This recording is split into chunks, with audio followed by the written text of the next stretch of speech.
के इस कार्यक्रम के मुख्य अतिथि प्रधानाचार्य जी, अध्यापकगण, आसपास से पधारे हुए क्षेत्रवासी और मेरे प्यारे साथियों, मैं आर्जव जैन आप सभी के समक्ष गणतंत्र दिवस के इस शुभ अवसर पर आप सभी का स्वागत करता हूं और मैं आज इस अवसर पर हिंदी भाषण प्रस्तुत करने जा रहा हूं। सर्वप्रथम आप सभी को मेरी ओर से 74वें गणतंत्र दिवस की हार्दिक शुभकामनाएं। अगर माटी के पुतले देह में ईमान जिंदा है, तभी इस देश की खुशहाली का अरमान जिंदा है। ना भाषण से है उम्मीदें, ना वादों पर भरोसा है, शहीदों की बदौलत मेरा हिंदुस्तान जिंदा है। गणतंत्र दिवस भारत का एक राष्ट्रीय पर्व है जो प्रतिवर्ष 26 जनवरी को मनाया जाता है। इसी दिन सन 1950 को भारत सरकार अधिनियम 1935 को हटाकर भारत का संविधान लागू किया गया था।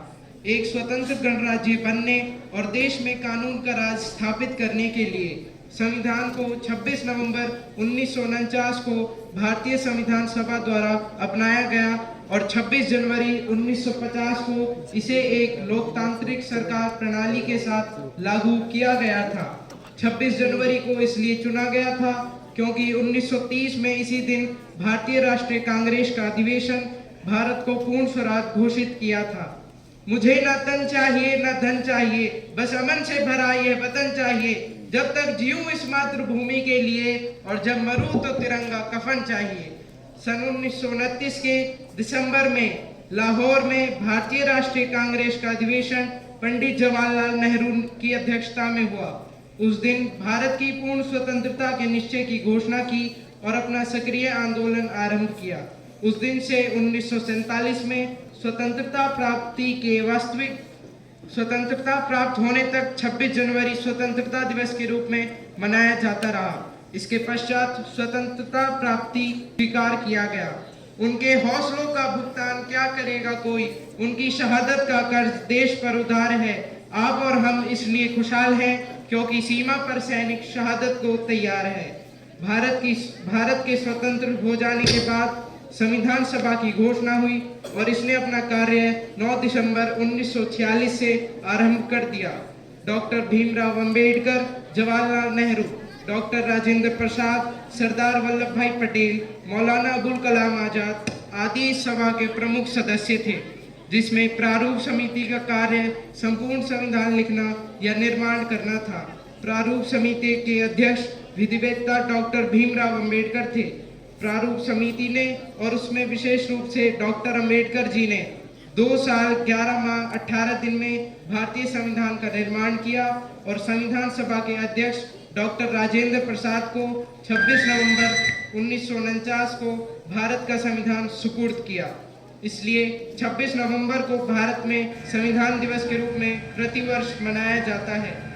जमाने भर में मिलते हैं आशिक कई, लेकिन वतन से खूबसूरत कोई सनम नहीं होता। नोटों में लिपट कर सोने में सिमट कर मरे हैं कई, मगर तिरंगे सा खूबसूरत कोई कफन नहीं होता। संविधान सभा की बैठकों में प्रेस और जनता को भाग लेने की स्वतंत्रता थी।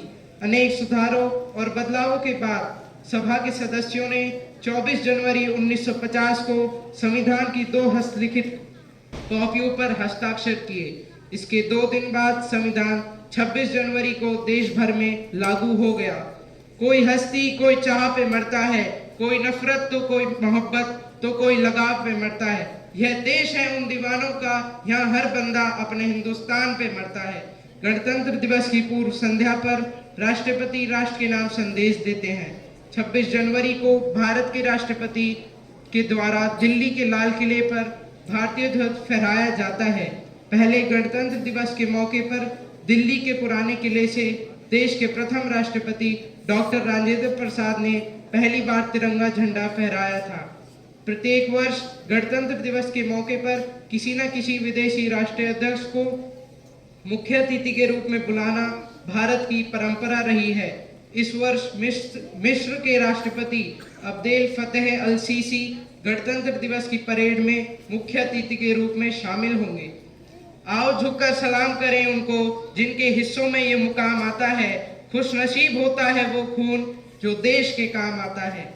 हमारे देश की आजादी किसी एक व्यक्ति के कारण नहीं हुई। इस स्वतंत्रता को पाने में देश की हजारों माताओं की गोद सूनी हो गई थी। हजारों बहनों बेटियों के मांग का सिंदूर मिट गया था, तब कहीं इस महान बलिदान के बाद देश स्वतंत्र हो सका था। उनके बलिदानों के कारण अंग्रेजों को अपने घुटने टेकने पड़े और उन्होंने भारत को आजाद कर दिया। जिस तरह देश का संविधान है, उसी तरह परमात्मा का भी संविधान है।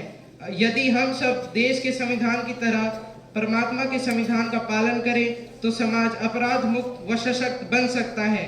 मैं मुस्लिम हूँ, तू हिंदू है दोनों इंसान। ला मैं तेरी गीता पढ़ लूं, तू पढ़ ले कुरान। अपने तो दिल में है दोस्त, बस एक ही अरमान, एक थाली में खाना खाए सारा हिंदुस्तान। गणतंत्र दिवस के दिन हम इन महान पुरुषों के बलिदान को याद करते और प्रेरणा लेते हैं कि हम भी इन महान पुरुषों की तरह अपने देश के लिए अपने प्राण त्याग देंगे, लेकिन उसकी आन मान और शान की रक्षा के लिए हमेशा तैयार रहेंगे। अंत में दो पंक्तियों के साथ अपने शब्दों को विराम दूंगा। इतना सुंदर जीवन दिया हमें कई लोगों की कुर्बानी ने, फैशन ने अंधा कर दिया हमें जोश भरी जवानी में। क्या समझेंगे हम सौगात मिली इस आजादी का, कभी सहा नहीं दर्द हमने गुलामी का। धन्यवाद। जय हिंद।